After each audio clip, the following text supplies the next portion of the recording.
You're listening to continuing coverage of the Rust shooting trial against Alec Baldwin from the Hidden Killers podcast and True Crime Today. Now back to the courtroom. Matter I'm calling is D101CR 2024-13, State of New Mexico versus Alexander Ray Baldwin.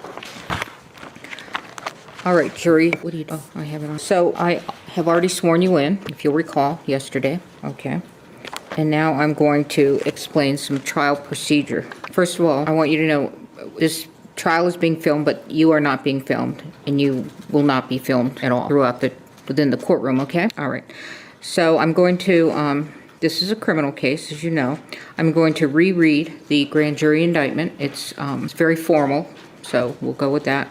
Count 1, involuntary manslaughter, negligent use of a firearm, in that on or about October 21, 2021, in Santa Fe County, New Mexico, State of New Mexico, at Bonanza Creek Ranch, located at 545 Bonanza Creek Road, Santa Fe, NM 87508. The above-named defendant did cause the death of Halyna Hutchins in the commission of negligent use of a firearm. Count 1 in the alternative, involuntary manslaughter, without due caution or circumspection, in that on or about October 21, 2021, in Santa Fe County, State of New Mexico, at Bonanza Creek Ranch, located at 545 Bonanza Creek Road, Santa Fe, New Mexico, 87507. The above-named defendant did cause the death of Halyna Hutchins by an act committed with the total disregard or indifference for the safety of others, and the act was such that an ordinary person would anticipate that death might occur under the circumstances.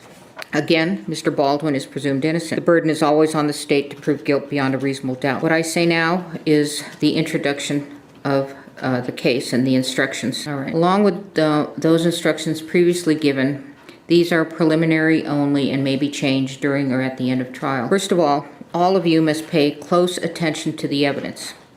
After you've heard all of the evidence in the case, I will read the final instructions of law to you. You will also receive a written copy of the instructions. You must follow the final instructions in deciding this case. And just so you know, there's going to be no transcript available to you. Juries have asked me that, so I'm telling you up front, okay? Again, the trial is expected to last 8 days, Wednesday, Thursday, Friday of this week, Monday, Tuesday, Wednesday, Thursday, Friday of next week. That's the trial. That does not include your deliberation time. The usual hours of trial will be from 8:30 to 5, typically, with a half hour for lunch, an hour for lunch, and then a morning break and an afternoon break. Again, please report to the jury lounge no later than 8:30 unless we're instructing you otherwise for different reasons. But in your mind, you can always expect 8:30 to be here, okay? Do not come into the courtroom unless you are accompanied by my bailiff, Steve, okay? You may take water into the courtroom with you, and you can also take coffee or tea or if you have a lid on your cup, okay? We stand up out of respect for you because you are the ultimate decision makers as to the facts in this particular case. So when you come into the courtroom, you can go ahead and be seated, and then we will take our seats. And again, it's important to hear. So please raise your hand at any time you can't hear. Don't be self-conscious about it. Don't wait until a couple of questions have been asked. If you can't hear, you've got to shoot that hand up right away, okay? All right, this is a public proceeding, so people may go in and out. You may find yourself looking at who goes in and out, but after a while, you'll get used to it. But if there is anything that is distracting you from being able to listen and be involved in this case, please tell Steve immediately. He'll let me know, and I'll do my best to get rid of the distraction. As you know, the temperature we cannot control. All right, so sorry, we'll try to get the county in here if it plummets too high. I doubt it'll plummet too low. You are allowed but not required to take notes during trial. Steve has given you a pad and a pen? Okay. Please put your name on the front page of your pad and then take notes beginning on the second page. On breaks, follow Steve's instruction on whether to take the pad with you or whether to leave it on your chair. You don't have to worry about confidentiality.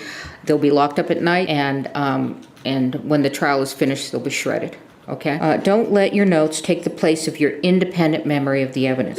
When taking notes, please do not forget to pay close attention to the trial. Listening and watching witnesses during their testimony will help you assess their appearance, behavior, memory, and whatever else bears on their credibility.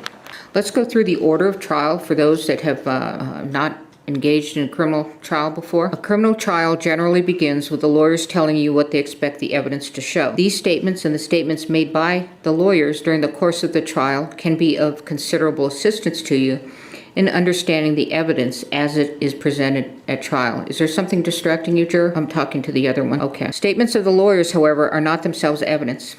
The evidence will be the testimony of the witnesses, exhibits, and any facts agreed to by the parties. After you have heard all of the evidence, I will give you final instructions on the law. The lawyers will argue the case, and then you will retire to the jury room to arrive at a verdict. It is my duty to decide what evidence you may consider. Your job is to find and determine the facts in this case, which you must do solely upon the evidence received here in court. It is the duty of a lawyer to object to questions, testimony, or exhibits the lawyer believes may not be proper, and you must not hold such objection against the objecting party. I will sustain objections if the question or evidence sought is improper for you to consider. If I sustain an objection to evidence, you must not consider such evidence, nor may you consider any evidence I have told you to disregard. By itself, a question is not evidence. You must not speculate about what would be the answer to a question that I rule cannot be answered. It is for you to decide whether the witnesses know what they are talking about and whether they are being truthful. You may give the testimony of any witness whatever weight you believe it merits. You may take into account, among other things, the witness's ability and opportunities to observe, memory, manner, or any bias or prejudice that the witness may have, and the reasonableness of the testimony considered in light of all of the evidence of the case. No ruling, gesture, or comment I make during the course of the trial should influence your decision in this case. At times, I may ask questions of witnesses. If I do, such questions do not in any way indicate my opinion about the facts or indicate the weight I feel you should give to the testimony of the witnesses. Questions by jurors. Ordinarily, the attorneys will develop all pertinent evidence. It is the exception rather than the rule that an individual juror will have an unanswered question after all of the evidence is presented. However, if you feel an important question has not been asked or answered, write it down on a piece of your notepaper and give it to Steve before the witness leaves the stand. Okay? I will decide whether or when your question will be asked. Rules of evidence or other considerations apply to questions you submit and may prevent the question from being asked. If the question is not asked, please do not give it any further consideration. Do not discuss it with the other jurors, and please do not hold it against either side that you did not get an answer. Conduct of jurors. Again, very important. You must decide the case solely upon the evidence received here in court. You must not consider anything you may have read or heard about the case outside the courtroom. During the trial and your deliberations, you must avoid news accounts of the trial, whether they be on radio, television, the internet, or in a newspaper or other written publication. You must not visit the scene of the incident on your own. You cannot make experiments with reference to the case, and in this day and age, you cannot Google or research any of the subject matter of this case. Until you retire to deliberate the case, you must not discuss this case or the evidence with anyone, including each other. Very important, as I said yesterday, when you go in that room, you don't talk about the case. You wait until you are a jury that is deliberating, okay? If an exhibit is admitted in evidence, you should examine it yourself and not talk about it with other jurors until you retire to deliberate. It is important that you keep an open mind and not decide any part of the case until the entire case has been completed and submitted to you. Your special responsibility as jurors demands that throughout this trial, you exercise your judgment impartially and without regard to any sympathy, bias, or prejudice. To minimize the risk of accidentally overhearing something that is not evidence in this case, please continue to wear your jurors' badges while in and around the courthouse. If someone happens to discuss the case in your presence, report that fact immediately to Steve. Although it is natural to visit with people you meet, please do not talk with any of the attorneys, parties, witnesses, or spectators, either in or out of the courtroom. If you meet in the hallways or elevators, there's nothing wrong with saying a good morning or a good afternoon, but your conversation should end there. If the attorneys, parties, and witnesses do not greet you outside of court or avoid riding in the same elevator with you, they are not being rude. They are just carefully observing this rule. All right, so we're going to begin the case. The case starts with opening statements. The state begins first because they have the burden of proof, and then the defendant. All right, go ahead, counsel. There's just one quick housekeeping matter while Ms. Johnson's getting set up. All right. Good morning. When someone plays make-believe with a real gun in a real-life workplace, and while playing make-believe with that gun violates the cardinal rules of firearm safety, people's lives are in danger, and someone could be killed. Ladies and gentlemen, that's what this case is about. It's simple, straightforward. The evidence will show that someone who played make-believe with a real gun and violated the cardinal rules of firearm safety is the defendant, Alexander Baldwin. You will hear over the course of the next few days that in the fall of 2021, a movie called Rust began filming at the Bonanza Creek Ranch just south of Santa Fe in Santa Fe County.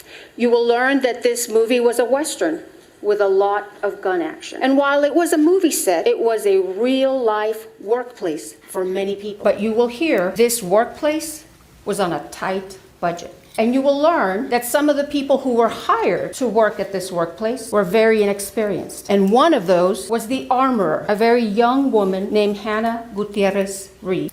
You will hear testimony from crew members who worked on the set, who will tell you that to them, Ms. Gutierrez's inexperience was obvious.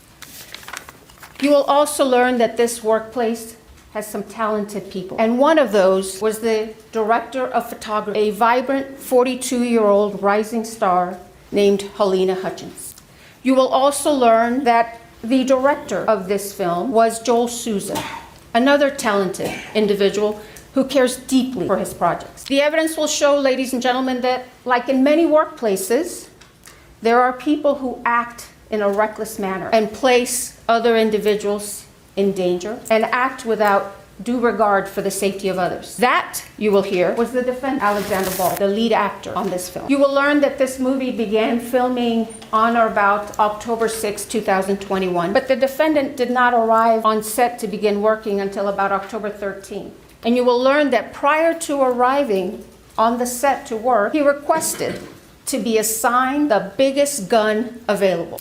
So he was assigned this revolver, a replica of an 1873 single-action revolver manufactured by Pieta Firearm in Italy. You will hear from Alessandro Pieta, who will tell you he manufactured this gun. And he will tell you he manufactured it in 2015. And he will explain the quality control measures that Pieta Firearms follows in order to ensure that firearms that are manufactured by Pieta Firearm don't have any problems or issues. Mr. Pieta will tell you that this firearm he himself manufactured, and that when Pieta sent it to EMF, which is the company that distributes firearms for Pieta Firearms in the United States, this gun was in perfect working condition. You will hear from Justin Neal, who is a representative of EMF, a company out of California that has historically been known to provide firearms to the movie industry. Mr. Neal will tell you that when EMF received this firearm in 2017, it was in perfect working order. And in fact, when EMF had this firearm, it was subjected to numerous quality control inspections because it was used as a show gun at gun shows. The evidence will show that in September of 2021, an individual by the name of Seth Kenny was contacted by the folks with Rust Production. They asked Mr. Kenny if he would be able to provide some firearms for the filming, for use during the filming of Rust. You will learn that Mr. Kenny owns PDQ Firearm and Prop. It's a duly licensed firearms dealership. Mr. Kenny then contacted EMF and ordered several single-action replica revolvers. And in September, or on September 29, 2021, Mr. Kenny purchased this gun. And you will hear that Mr. Kenny received it from EMF, and it was in perfect working order. The only thing that Mr. Kenny did to this gun was to insert the firing pin, because since it was a show gun, it didn't have a firing pin. But you'll learn that that's a very easy step. All he had to do was just insert the pin, and that's it. And then Mr. Kenny had the firearms, this one and some other firearms, transferred to the set of Rust at the Bonanza Creek Ranch. And on October 13th, 2021, the defendant was supposed to have a training session with this gun and this young armorer. But you will see that during this training session, the defendant had somebody or a couple of people filming him while he's running around shooting this gun. You will learn, ladies and gentlemen, or you'll hear during this trial, the use of the words prop gun. And you'll learn a prop gun is this real gun.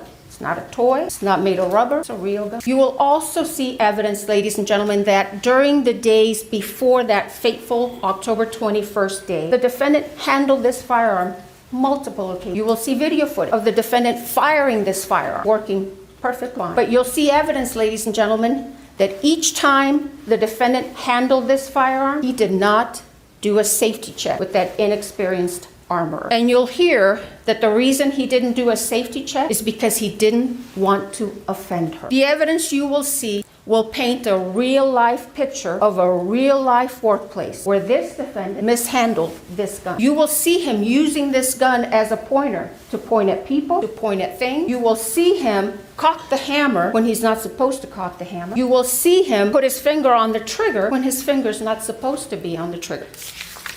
You will hear about numerous breaches of firearm safety with this defendant and this use of this firearm. And the evidence will show that on the morning of October 21st, 2021, the camera crew walked off set. And you will learn that one of the reasons that camera crew walked out is because they were concerned over safety breaches with the use of firearms. The evidence will show that the morning of October 21st started out a couple of hours behind. They filmed some scenes at this church on the Bonanza Creek Ranch, and you will see that one of those scenes required the defendant to pull out his gun. This was in the morning. Pull out his gun, and you'll hear the director tell him, pull it out and hold it. And the first time, you'll see evidence the defendant does what the director tells him. But you will hear the director tell you that many times the defendant would do his own thing. So then the director in the morning asked him, okay, do it again, just like you did now. The defendant pulls out the gun, but this time he cocks the hammer. The evidence will show they then broke for lunch, and at around 1:30 or so, they came back to this church to do what's called a block. The evidence will show that Ms. Hutchins wanted to do a blocking for an insert, and you will learn what a blocking is, just working out the details of the moves of the actor. It wasn't even a rehearsal. You will hear from one of the witnesses who walked into the church and saw the defendant kind of playing with his gun. And then you will see evidence or hear evidence that Ms. Hutchins and Mr. Souza were talking to the defendant about doing this insert. And the insert was just supposed to be from here to here, and it was supposed to be of the defendant slowly taking his gun out of his holster, and just holding it at an angle. The evidence will show that someone asked the armorer to bring the defendant's gun to him, and she did. She brought it into the church, showed it to David Halls, who you will learn was the first assistant director.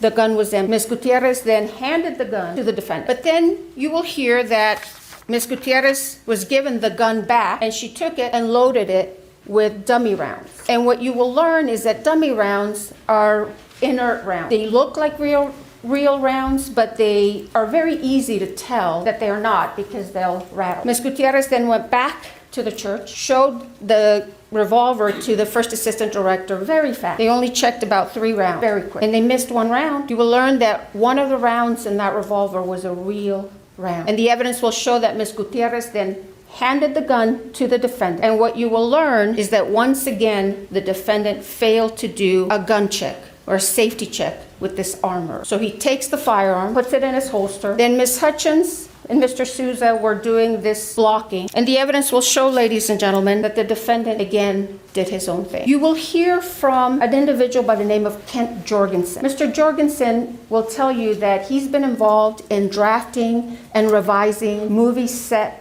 safety rules.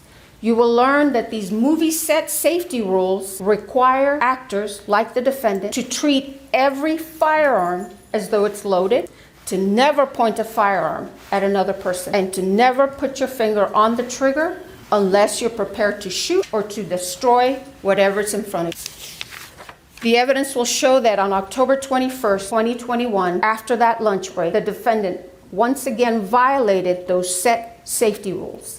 And during this blocking, the director had instructed him to just slowly take out that gun and just hold it at an angle. But you will see the defendant takes it out quickly the first time, points, and you will hear witness testimony who will tell you the first time he does it, his finger is on or around the trigger. He does it again, takes it out very fast, points it.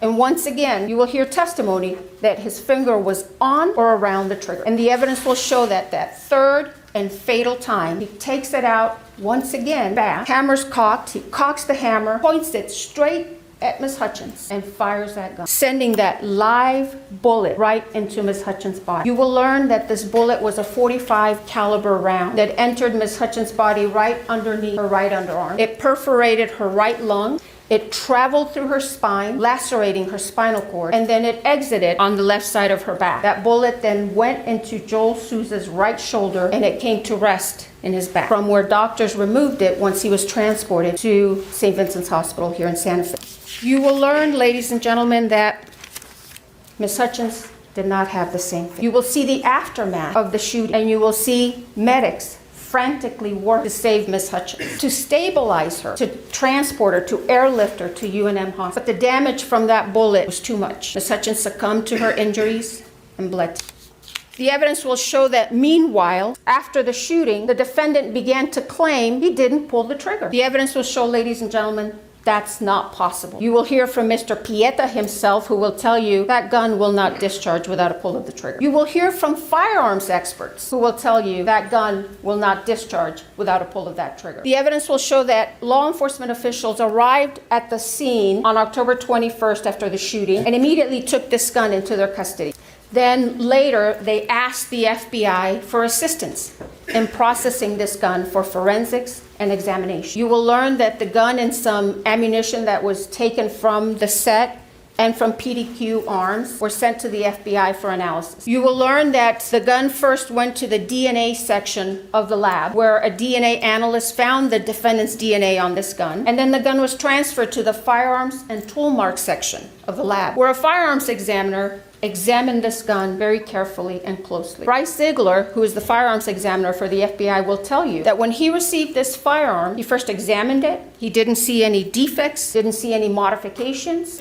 He tried and he checked the hammer in the 3 different positions, cocking positions. He checked the quarter cock position, fine. Checked the half cock position, fine. Checked the full cock position, fine. And when he held it in the full cock position, you will hear that hammer held until he pulled the trigger. You will also hear that Mr. Ziegler test fired this gun 12 different times. And each time that gun fired as it was designed. Each time when he pulled that trigger, it fired. And he will tell you that not once did this gun malfunction or discharge on its own. Now, the evidence will show that because the defendant had been claiming that he didn't pull the trigger, Mr. Ziegler suggested one last test to the Sheriff's Department. Mr. Ziegler told the Sheriff's Department that he could do what's called an accidental discharge test. He obtained authorization to do this test, and you will hear that he left that test for last because that test could potentially damage the gun. Mr. Ziegler went forward after he received this authorization and conducted the accidental discharge test. And you will hear, ladies and gentlemen, that during that test, a couple of the internal components of this firearm damaged. You will hear that the trigger sear and the full cock hammer notch were damaged during the accidental discharge test. The evidence will show, however, that before this accidental discharge testing by the FBI, this gun functioned and worked perfectly fine. You'll see the video footage of the multiple occasions during which the defendant used this firearm on the set, and each time he fired it, it was working just fine. And in fact, you'll hear evidence that the defendant himself admitted in December of 2021 that this gun didn't have any mechanical problem. You will hear from the 2 of the country's leading experts on firearms forensics, Michael Haig and Lucian Haig, and they will tell you that they examined the revolver and the damaged pieces extensively. They will tell you that the damage to the full cock trigger notch is consistent with the accidental discharge testing that was conducted by the FBI. Lucian Haig will tell you that in August of 2023, he examined the trigger sear, the other piece, and that when he looked at it initially with the naked eye, there was nothing wrong with it. He couldn't see anything. But then he put it under the microscope and he noticed some kind of rough microscopic diagonal lines on the surface of the trigger sear. And since at the time he did not know how Mr. Ziegler had conducted the accidental discharge test, he opined that these very small microscopic lines were likely not caused by the FBI accidental discharge testing, but he could not exclude that as the source of those lines. Then a few weeks ago, Mr. Haig will tell you that he spoke with Mr. Ziegler and he learned how Mr. Ziegler had conducted the accidental discharge test. Mr. Ziegler explained that he affixed that firearm onto a fixed platform and then struck the firearm on 6 different planes with a rubber mallet. And Mr. Ziegler explained to Mr. Haig that he had not affixed the mallet to another fixed device. Instead, he did it freehand. Mr. Haig will tell you, with his 50-plus years of experience as a firearms forensics expert, he opined or concluded that those very tiny microscopic diagonal lines on the surface of the trigger sear were likely caused by the FBI's accidental discharge test. The evidence will show, ladies and gentlemen, that regardless of how those tiny microscopic lines got on that trigger sear, these firearms experts will tell you that those would not affect the functionality of this firearm. At the end of this case, ladies and gentlemen, you are going to conclude and be convinced beyond a reasonable doubt that on October 21st, 2021, that gun the defendant had asked to be assigned worked perfectly fine as it was designed, and that the fatal and one of the main problems that afternoon of October 21st was that the defendant didn't do a gun safety check with that inexperienced armorer. He pointed the gun at another human being, cocked the hammer, and pulled that trigger in reckless disregard for Ms. Hutchins' safety. And you will be convinced that the only true and just verdict in this case, so that true justice can be served, is a verdict of guilty to involuntary manslaughter. Spyro? Good morning. This was an unspeakable tragedy, but Alec Baldwin committed no crime. He was an actor acting, playing the role of Harlan Rust. An actor playing a character can act in ways that are lethal, that just aren't lethal on a movie set. These cardinal rules, they're not cardinal rules on a movie set. And I don't have to tell you much more about this because you've all seen gunfights in movies. And the reason that can happen is because safety is ensured before the actor. On this movie set, there were people responsible for ensuring the safety of the set and the firearm. Those people failed in their duties, but Alec Baldwin committed no crime. The most critical issue in this case is how a real bullet got on a movie set. The evidence will show that real bullets are never supposed to be on movie sets. Movie sets use dummies and blanks. Movie sets use dummies, fake, inert bullets that look like real bullets. They don't go bang. For when you want a close-up of the gun, you can't tell them apart from live bullets by looking at them, which is why live bullets can be nowhere near a movie set. And if the director wants a shot of the gun going, bang, poof, there's blanks that they can use. And those blanks look nothing like real bullets. And they are used for those shooting scenes. And they'll play these videos that they described of Alec's, firearm in the movie going bang poof, and people are conditioned to seeing people firing weapons and thinking that's a dangerous act, that's a dangerous act. And they will play those videos and give you that image to try to tarnish him in your eyes. But that's not what happened here. On this set, there was a real bullet, something that should never be on a movie set, something which has nothing to do with making a movie. And you will hear no evidence, not one word, that Alec Baldwin had anything to do with that real bullet being brought onto that set. The second critical issue in this case is, why did a real bullet get loaded into a prop movie gun? It is undisputed that the bullet was loaded into the gun by the armorer, the person on set whose responsibility it was to ensure the gun was safe. And so picture that moment of the armorer placing a live bullet into that firearm. You hear the prosecutor say, he did this, or he performed in a certain way. He picked out the biggest gun as his prop. It's to tarnish him in your eyes. You will hear no evidence whatsoever, no evidence that anything Mr. Baldwin did, that something he did in that moment, that horrible moment when she put that bullet in that gun, none of it had anything to do with Alec Baldwin. And finally, the first assistant director's job, the head of safety, Dave Halls, checks it before it goes to the actor. And he will tell you he made a tragic mistake. He failed to detect a live bullet. And Alec Baldwin had nothing to do with that either. So all this evidence that the prosecutor just outlined, all of it, has nothing to do with these critical issues. Nothing. Which leads us to this. The evidence will show that on a movie set, safety has to occur before the gun is placed in the actor's hands. In this case, this unique case on a movie set, the prop gun was placed in Mr. Baldwin's hands and cold gun was announced, meaning it had been checked and double-checked by those responsible to ensure the gun was safe. It was just a prop. They all thought it was just a prop and could do no harm. The actor's job is to act, to rehearse, to choreograph his moves, to memorize his lines. He's Harlan Rust.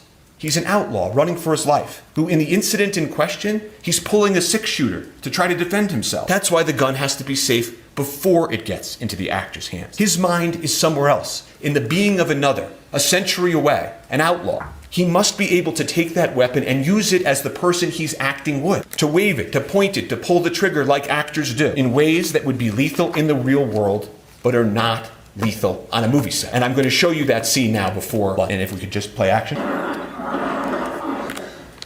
I'm gonna go find some help. I don't need no damn help.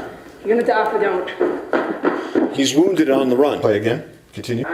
Arlen Russ, you just stand up nice and slow, toss any weapons you have. He's on the church pew, bleeding, his hand gripping the revolver. He would defend himself against the men in the movie. Play. One more. You good? Ready? Arlen Russ, did you get up nice and slow, toss any weapons you have? Bill, you want me to wait to give you that line till you land, till camera lands? Yep. Okay, which way? Camera right or left? So camera left for now. I'll stand right here for you, Alec. So whip it out. Okay, well, let me get this all greased. Ready? Okay, ready? Okay, ready? Ready. Arlen Russ. Ready? They want him to do it again. There's no danger. They want him to do it again. Arlen Rust. Nice. It's a scene similar to scenes we've all seen in movies and television, performed by thousands of actors. And the scene that continues after lunch is the same scene, it's just not unfortunately captured on videotape. And the scene they envisioned and acted out, that prop gun was positioned in the afternoon so close to the camera that you could see inside, that you could feel it. You could feel that it was loaded, and it was loaded, of course, with dummies. Dummies to make it look like a real gun. But this one time, one of those dummies was a real bullet. The real bullet was not known to anyone in that church. Amongst the actors, directors, and crew in the scene, everyone was doing exactly how they go about their business every day on a movie, not as if some lethal element had been included in the environment. You will see creativity and movement and everyone talking and vibrant. No one had any idea that this venomous, toxic element had been inserted into this magic they were creating. But it did. It entered that place. It killed an amazing person, it wounded another, and it changed lives forever. And so to find out what happened on that movie set, you need to do something that the prosecutors could never do. You have to step back and remember what they were doing on a movie set. What were Halyna Hutchins, the cinematographer, Joel Souza, the director, and Alec Baldwin, the actor, doing on Bonanza Creek Ranch? You know, movies and magic have always been closely associated. The first people that made movies were magicians. And this imagination that happens in movies, you know, King Kong, he can stand above a city, and Superman can fly, horses and snakes and gun battles. For this to all work, for cinematography, what Halyna did to work, for acting to work, you have to be so close to the barrier of real and imagined that the viewer feels that they're there, that it's real. The viewer can't see strings from the stuntman. The stuntman must leap, snake must hiss, and guns happen in movies all over this country for many decades. Bang, bang. You've all seen it. Guns have been an element of theater and film and television since the earliest of times. Depictions of war and combat, Spartacus, it stirs audiences because it feels real. Later films, Platoon, Apocalypse Now, they showed the unvarnished realities of war. This ranch in Santa Fe, it had been the scene to many gunfights and movie scenes, well before Alec was even born. Laramie, Butch and the Sundance Kid, and these westerns. The evidence will show that guns are in movies because movies are about people's lives and guns are in people's lives. So let's talk about the evidence and how the lethal bullet got there. How did this happen and how did it unfold? The evidence will be the following. Everybody on a movie set has a role. The armorer armors, the director directs, the actor acts. They work in harmony, but they have a division of responsibility. Safety being important has the first assistant director, his name is Dave Halls, above the armorer and sort of the safety of the set. And on that day in question, the cast and the creative directors and crew in the church, it's a fake church. Their actors are not in their normal clothes, it's costumes. There's debris falling from the ceiling, it's fake debris. And they yell out cold gun. And that is an important term you're gonna learn in this case. It means that the gun is cold. No one need worry. But even that requires a little bit more explanation. Cold gun doesn't mean no live bullets. There are for sure 100% no live bullets on movies. That's unimaginable. Cold means you don't even have the fake blank poof in it. You don't need to worry even about eye gear or earplugs for that fake bang. It means it's empty, inert, cosmetic, can do no harm. Cold guns can't hurt people. It's impossible, literally impossible for a cold gun to hurt somebody. You could hurt you more by dropping it on your foot. And that's why these artists are carrying on in their art. Cold gun, all clear to go. And the armorer on this set hands a prop gun to Alec, like she had done times before, like people have done with him in movies for a generation. And he's there. He's in the movie set church with his movie set gear and his holster, and he takes his movie set gun. And he's deeply focused in that moment on his character. The artists, the crew members, they're moving around him. Yeah, no eye gear or earplugs, nothing to protect against. They carry on, they practice, they rehearse, they take a lunch break. Some folks leave, some don't. They continue the scene. Dave Halls, the head of safety, is actually practicing the movement so they can frame the footage that will happen after lunch. And the prop cold gun comes back. The prop cold gun comes back, cold gun. They call it again. Same gun, again, safe. The first assistant director, Dave Halls, head of safety for the entire film, a man with decades of experience, comes and takes the additional step and inspects the gun. Verifies again, cold gun. Everyone relax. Go back to focus on the making of a movie. There's nothing in the gun that can hurt anybody. And Alex sits on that pew. And the creative directors, the crew, they're moving around him, in front of him. And Harlan Rust, he begins, like the prosecutor told you, rehearsing, acting. This is a completely mundane, uneventful, routine act on a movie set. And so everybody carries on. Nobody fathomed, imagined, foresaw any possible danger. They moved around Alec as he practiced his draw. As the prosecutor put it, working out the details of the move in the actor. He does it again, does it in a different way. Nobody bats an eye. And they will tell you that the investigation revealed that Baldwin was practicing drawing and pointing the weapon of the scene with guidance and instruction from Halyna Hutchins and Joel Souza. The gun goes off. Everybody's shocked. Alec is startled. He immediately says, I didn't mean to shoot the gun. I didn't pull the trigger. Immediately. What the hell just happened? They collectively explain. Shock turns to panic. 911 is called. Out at Bonanza Creek Ranch right now, we've had 2 people shot on a movie set accidentally. Someone was shot? 2 people accidentally with gunshots on a movie set, Bonanza Creek Ranch. Send it. I'll connect you with medical dispatch. San Jose Fire and EMS, what's the location of the emergency? Bonanza Creek Ranch. We've had 2 people accidentally shot on a movie set by a prop gun. We need help immediately. Okay. This fucking AD that yelled at me at lunch because asking about revisions. This motherfucker. Did you see him lean over my table and yell at the gun? He's responsible for what happened in the now, Mimi? No. I'm a script supervisor. How many people are injured? 2 that I know of. I was sitting, we were rehearsing, and it went off, and I ran out. Accidentally shot on a movie set with a prop gun. Fucking AD, it was his responsibility. Not a word about Alec Baldwin. While they're en route, police, EMS, the cast and crew are outside, trying to figure out what happened. Frantic, talking to those responsible for the prop and its safety. The armorer is yelling, sorry. Halls, the first assistant director, is panicked. The prop master, Sarah Zachary, I don't know exactly where she is at that point, but they check the gun feverishly. They take the ammo out of the gun.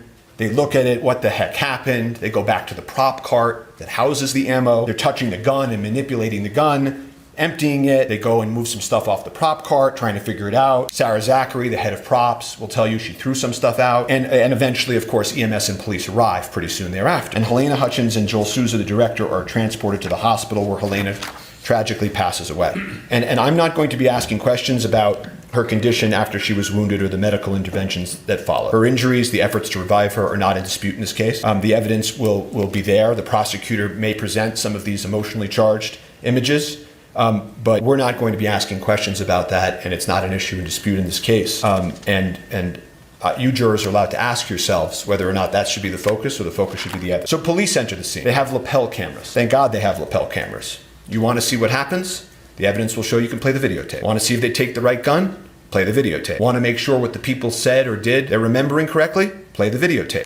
And so they immediately recover the prop gun and they secure it. That's off to the side. And the reason that you preserve things in the moment is so that you know what existed in the moment, the evidence in the moment, the people and the witnesses and what they said in the moment. These folks, the members of Rust, they'd never been through anything like this before. That is why what they originally said matters so much in this case. If you remember anything I say today as the evidence proceeds, remember that. Look at the evidence of what the people of Rust said and did that day. Life changes, memories change. There are human motivations, internal pressure, external pressure. That's why preservation is so important. So the police continue. In terms of the prop cart and the prop ammo that's on the cart, it's manipulated, altered, kind of messy, at this accidental shooting on a movie set, the police begin to make some mistakes. No one had ever investigated a prop gun on a movie set before. They recover the prop gun, but they don't wear gloves. They don't have the prop car inside the crime scene.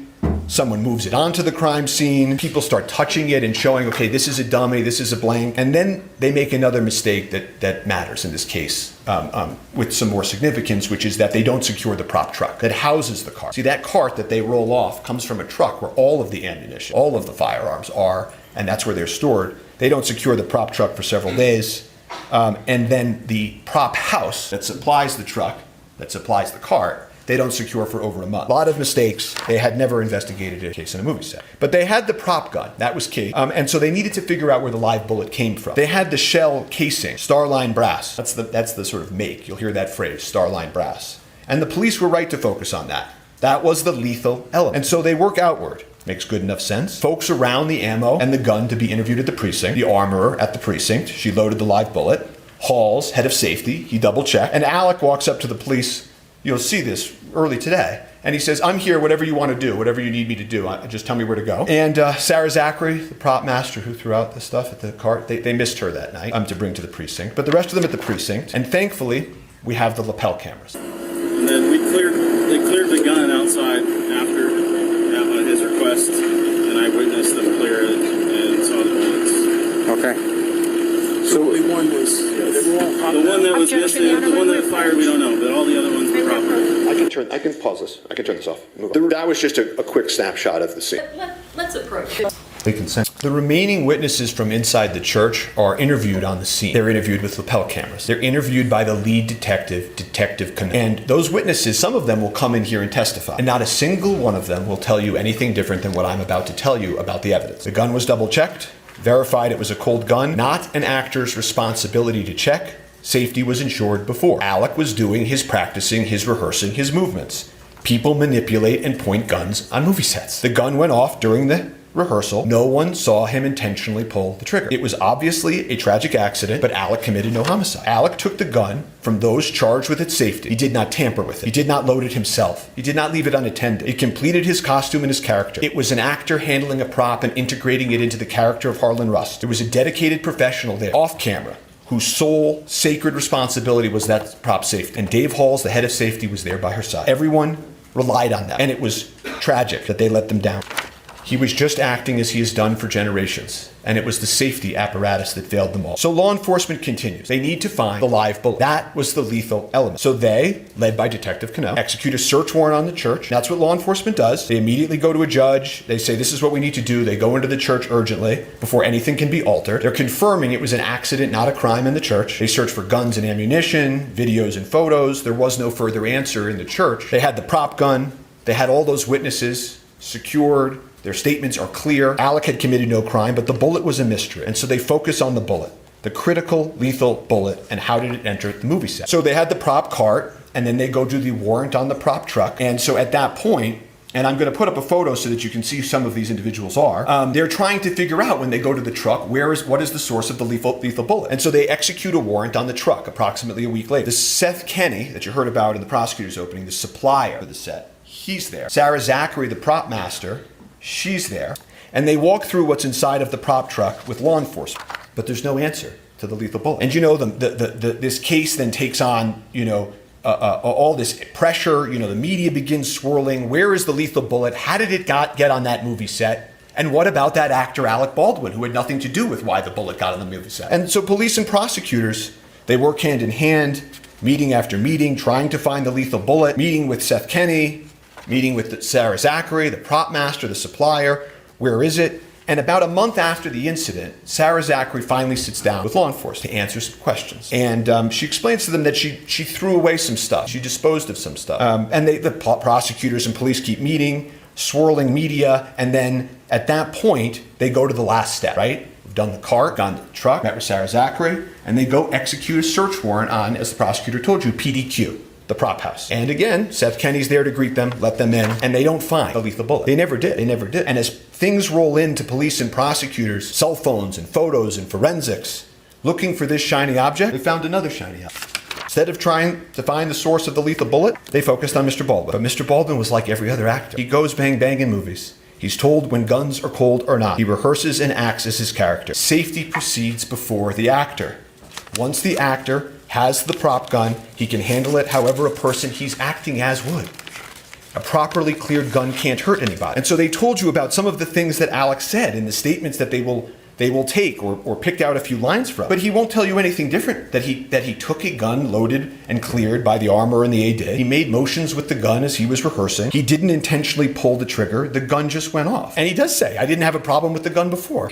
And this idea, that they said that he didn't want to check because he would offend them. In this moment, he's been doing this for 40 years, the evidence will show. And he has habits. And there are also SAG guidelines that tell actors what to do and what not to do. And the SAG guidelines don't tell actors to check the gun. You will see that. That's not the actor's role. And so I guess the point that they're trying to make is that why in this specific moment he doesn't break his habit of 40 years and check it differently and sort of insult them this one time.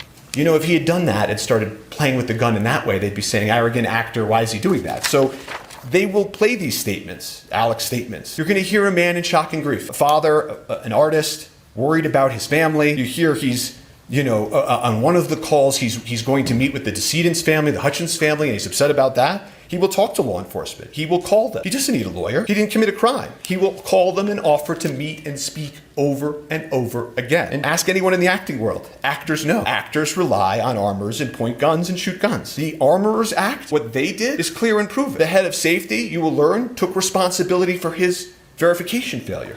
But Alec committed no homicide. So law enforcement didn't have a homicide case against Alec Baldwin, but they changed the question. You heard the prosecutor tell you about this. Did he pull the trigger? Did he pull the trigger? Did he intentionally pull the trigger? And if he did, of course, that would only make his statement incorrect, right? That would mean he would have misspoke, been incorrect. And I want to stop for a moment and just tell you, because you're going to hear a lot of testimony, expert testimony like the prosecutor told you, about the gun functioning imperfectly.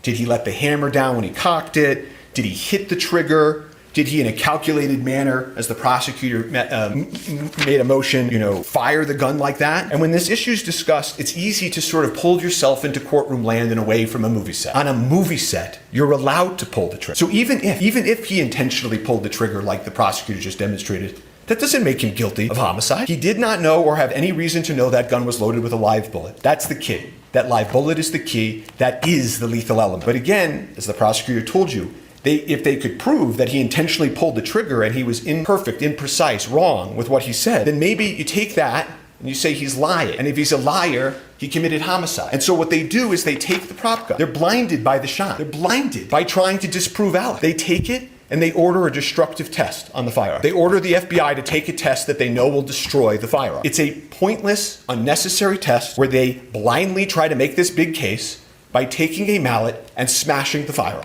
At the time that they did that, they knew that Alec had adamantly maintained that he was manipulating the hammer and the gun just went off. That the witnesses said it went off out of nowhere. That there are these accidental discharges that happen on the set. That guns have issues in the real world. That this gun had a hair trigger. And the owner's manual of this specific gun actually says that if you load it with a live round or any round in the chamber, in that last position, and you drop it like you see a cowboy in a movie, this type of old cowboy gun can accidentally go off. I don't remember hearing anything about that. The evidence will show that. So rather than trying to answer the question of what happened, they proceed with the destructive test. They eliminate the one item that could prove what Alex said and believed. They didn't offer him a chance to test the gun. They didn't take the gun apart before they broke it and destroyed it and look at its inner workings. They didn't turn on their videotape. They just destroyed it. Can't ever be tested in the same condition it was in that day.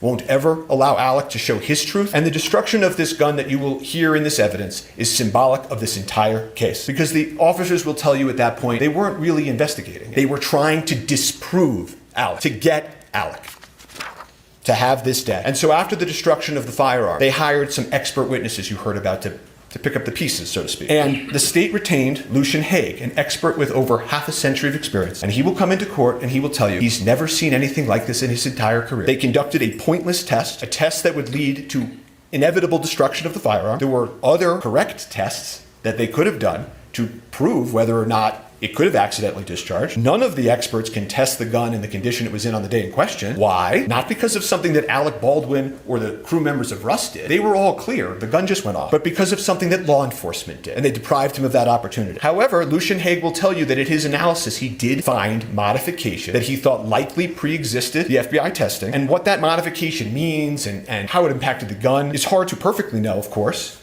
But it was a modification on an important part, the critical part of the firearm. And it was important enough for them to put into a report and to write a new opinion about. They felt this revelation had to be sent to prosecutors, and they maintained that position, that this modification was a matter of import for almost a year. And then a few weeks ago, before trial, they just took it back. They just took it back. You will get to see the circumstances of that take back, how far they would go for the shiny object. They never solved the question of the lethal bullet.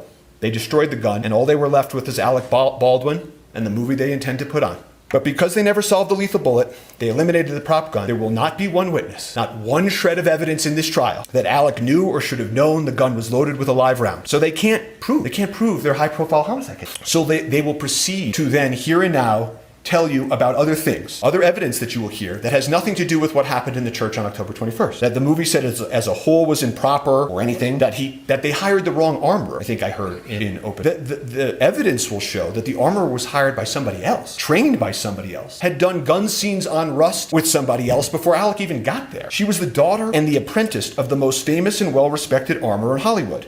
And she had just left serving, being an armorer for Nicolas Cage on another Western. Then they'll come in and they'll say, but what about the movie guidelines? You heard about Mr. Jorgensen and the movie guidelines, that one of the protocols wasn't followed, or there was a set safety issue about something unrelated to this, like these movie guidelines on a set or the things of Navy SEALs and NASA. The guidelines were followed. They followed the safety guidelines. Actors don't check the weapons. Safety is ensured by dedicated personnel. So they will say, but there had been accidental discharges on the set, that guns had fired accidentally prior, not related to Alec, by the way. But again, that's the people we looked at. Hannah Gutierrez-Reed's fault, Sandra Zachary's fault perhaps, Dave Hall's faults, workplace issues. Some of them will end up, and you will hear the witnesses in this case, many of them have brought civil lawsuits, and you'll hear that, in those civil lawsuits, they're presenting evidence to try to meet a burden, not a criminal beyond a reasonable doubt homicide trial burden, but they're going to try to prove their cases in civil courts. And that's where faults and accidents are at worst 99% worked out. Not here. But you'll hear these members of the Rust crew come in here. They'll try to make sense of this for you. Some of them have sued. Some of them are in grief. Some of them are in grief and have sued. And part of this grief they feel, that everybody feels, is understandable. And what they will do is they will tell you, if only we had a second armorer. One of them will say, if only Dave Halls had checked better. If only the camera hadn't been right there and Ms. Hutchins wasn't leaning over the camera. If only I myself did this. If only Alec did that. This is natural, their testimony. It's part of the human condition. It's part of grief. None of them knew, as I was saying. The witnesses, in their grief, will look for reasons to try to make sense of this tragedy. But again, none of them knew or should have known about the lethal bullet either. No one had any idea that it was on that set or in that gun. In that world, they were all in it together. And you will hear that none of this other stuff has anything to do with those two critical questions we started. Why there was a live bullet on set, why the armorer placed it in the gun, and of course, why the head of safety failed to detect it. None of it speaks to whether Alec knew or should have known those things. He didn't. No one on that set did. It was not foreseeable. You will hear that word from the witnesses and from eventually instructions. Foreseeable. This was anything other than foreseeable. And they must prove beyond any and all reasonable doubt that this was foreseeable. Total indifference to human life, that death might occur. He's an actor. But here we are at a homicide trial. And so they will pull witnesses, and witnesses will be cross-examined. They will push themselves to the edge of truth and beyond. These things about, Alec didn't notice this or Alec didn't notice that. I want to make sure that you're clear on something that the evidence will show. He had been filming on that set for a handful of days. The evidence will show he had just gotten there. It's not as if he had been there for months and months and noticed things and failed things. He had just gotten there. You don't notice every little thing when you start at a new place and when you're in the character of Harlan Ross. But they will push forward, and they will have gaps in the evidence as well. Don't expect you to be hearing and for them to call the first AD head of safety. I don't know if you'll be hearing from the lead detective, Cannell, who investigated this case. The lead detective, or the sergeant that supervised him, Sergeant Zook. I don't think you'll hear from Mr. Schilling, who was the lead investigator for the prosecutors. And so as you hear this, you jurors can assess about that gap of evidence. And there's one thing that I can tell you will not hear also. You will not hear from an actor or an expert in acting. And so they will play the videotapes of Alec Baldwin, the actor, acting. They will show you perhaps over and over again him in shooting scenes. Bad Alec shooting a gun the wrong way in a movie scene. They will try to get you to picture that and forget that this was a movie set in the first place. And you will see actors in a Western acting. And your mind might go to your favorite gun scene in your favorite movie. You may picture actors and actresses doing exactly what you see here. The other actors in Rust doing the same thing that Mr. Baldwin was doing. But when you come back from that moment, remember, this is a homicide trial. And you will see soon that the reason they play those videos of him over and over is because they don't have any evidence of actual homicide. And you will learn the truth. Not a day goes by when we don't wish Alec had saved your life. But never, the witnesses will tell you, in the history, is something that an actor has done. Intercepted a live bullet from a prop gun. No actor in history. No one could have imagined or expected an actor to do that. So just remember that truth. So when they cry out justice, justice is truth. This was an unspeakable tragedy. Alec Baldwin committed no crime. Thank you. All right, thank you. What we're going to do now is we're going to take our morning bathroom break. So please don't talk among yourselves or anyone else about the evidence received here in court. And follow what Mr. Bing tells you to do. And we'll see you back here about 20 of. All right, thank you. All rise for the jury. There's more to come in the Rust shooting trial against Alec Baldwin from the Hidden Killers podcast and True Crime Today. Press subscribe now.